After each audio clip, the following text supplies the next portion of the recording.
Sabe quando a gente ouve falar, por exemplo, de ansiedade e percebe que duas pessoas podem sentir isso de jeitos completamente diferentes? Uma pode ter um medo terrível de ser perseguida, enquanto a outra não consegue parar de limpar a casa. Como pode ser a mesma coisa? Bom, hoje a gente vai mergulhar num conceito da psicologia que explica isso direitinho. A diferença entre o que chamamos de forma e o conteúdo de um sintoma. É exatamente essa a questão, né? A ansiedade está ali, presente nas duas pessoas. Mas para uma ela se manifesta como esse medo constante de perseguição, para a outra vira uma obsessão com limpeza. A base, a estrutura do sentimento pode até ser a mesma, mas a história que cada um vive é única, completamente diferente. E é justamente essa distinção que a gente vai desvendar aqui. Então, o nosso caminho vai ser o seguinte. Primeiro, vamos entender o que são essas duas metades de um sintoma. Depois, vamos ver o que é a estrutura, a tal da forma, e em seguida o que é a história, o conteúdo. A gente vai conectar isso com temas que são universais e fechar entendendo por que saber essa diferença é tão, mas tão importante. Ok, vamos lá. As duas metades de um sintoma. Olha só, quando um profissional da área de saúde mental olha para um sintoma, ele não vê uma coisa só, um bloco único. Para entender de verdade o que está acontecendo, o sintoma é sempre fatiado, digamos assim. Ele é dividido em duas partes, que, apesar de andarem juntas, são bem diferentes uma da outra. E para ficar bem fácil de entender, pense em um prédio. A forma do sintoma é como se fosse a estrutura desse prédio, sabe? As vigas, as paredes, o esqueleto, o projeto arquitetônico. Já o conteúdo é decoração, são os móveis, as cores na parede e as histórias que acontecem lá dentro. Uma coisa é a estrutura, que pode ser igual em vários prédios, e a outra é a história única que preenche esse espaço. Certo, então vamos começar pela base de tudo, pela planta do prédio. A estrutura, a forma do sintoma.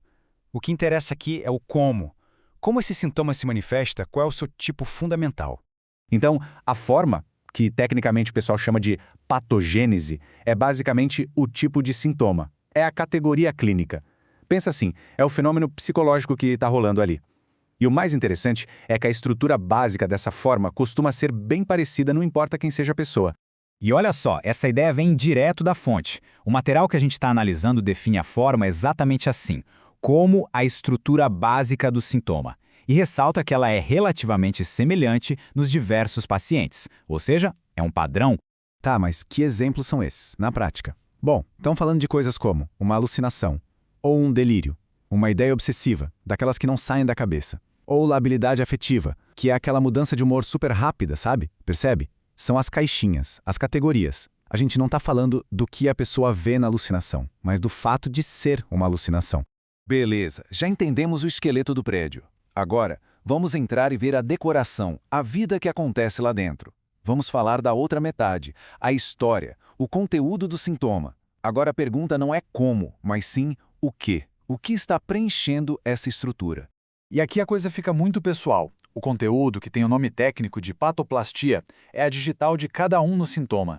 É a matéria-prima da vida daquela pessoa, as memórias, os medos, a cultura em que ela vive, as suas crenças. É o recheio do bolo, e é isso que faz com que a experiência seja completamente única para cada um. E a nossa fonte confirma isso, preto no branco. Ela define o conteúdo como aquilo que preenche a alteração estrutural. E a palavra-chave aqui é pessoal. Os temas que aparecem, são os mais variados. Culpa, religião, perseguição, tudo que faz parte da vida da pessoa. Vamos juntar as peças então. Se a forma é um delírio, que é a estrutura, o conteúdo pode ser a crença específica de que a pessoa está sendo perseguida por alienígenas. Se a forma é uma ideia obsessiva, o conteúdo pode ser a necessidade de lavar as mãos 50 vezes para não pegar uma doença. A forma é a estante vazia, o conteúdo são os livros, com suas histórias únicas que a gente coloca nela. E é aqui que a conversa fica ainda mais interessante. Se o conteúdo é tão, mas tão pessoal, de onde é que ele surge? De onde vêm essas histórias? A resposta é incrível, porque ela conecta a experiência mais íntima, mais particular, com algo muito, muito maior. Olha só o que a nossa fonte diz. Os conteúdos dos sintomas são extraídos ou constituídos pelos temas centrais da existência humana. O que isso quer dizer? Que mesmo as histórias de sofrimento mais particulares, mais únicas, são na verdade construídas com um material que é de todo mundo. E este outro trecho da fonte reforça exatamente essa ideia. Ele mostra essa ligação profunda. Por mais que um sintoma pareça algo isolado, particular daquela pessoa, O recheio dele, o conteúdo, vem de um poço de preocupações que, no fundo, todos nós compartilhamos. Mas que temas são esses, afinal? São os grandes temas da existência. Coisas como a luta para sobreviver, para se sentir seguro, a sexualidade, nossos medos mais profundos, medo da morte, da doença, de ficar sozinho, e, claro, a religiosidade. No fim das contas, os delírios, as obsessões, os medos são histórias pessoais, sim, mas tecidas com fios que são universais. Tudo bem, a gente entendeu a teoria. Mas e daí? Na prática, por que é tão importante fazer essa distinção entre a forma e o conteúdo? A resposta é simples, porque isso muda tudo. Muda desde o diagnóstico técnico até a forma como se entende o sofrimento do outro. Vamos resumir.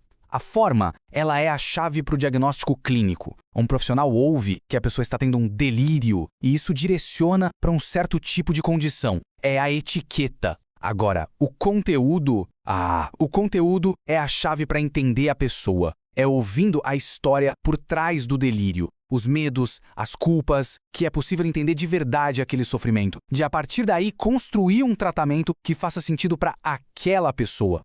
Porque no fim do dia, um sintoma não é só um item numa lista de diagnóstico, né? É muito mais. É uma história de sofrimento que está tentando de alguma forma ser contada. Entender a forma, a estrutura, é como aprender o idioma em que essa história está sendo dita. Mas é só entendendo o conteúdo que se encontra o verdadeiro significado. E só com os dois juntos é que se tem uma visão completa e, principalmente, mais humana. E tudo isso leva a gente a pensar, né, se as lutas mais individuais, mais secretas, são feitas de um material que é de todo mundo, que é universal, então será que a linha que nos separa uns dos outros é tão nítida assim? Fica aí a reflexão.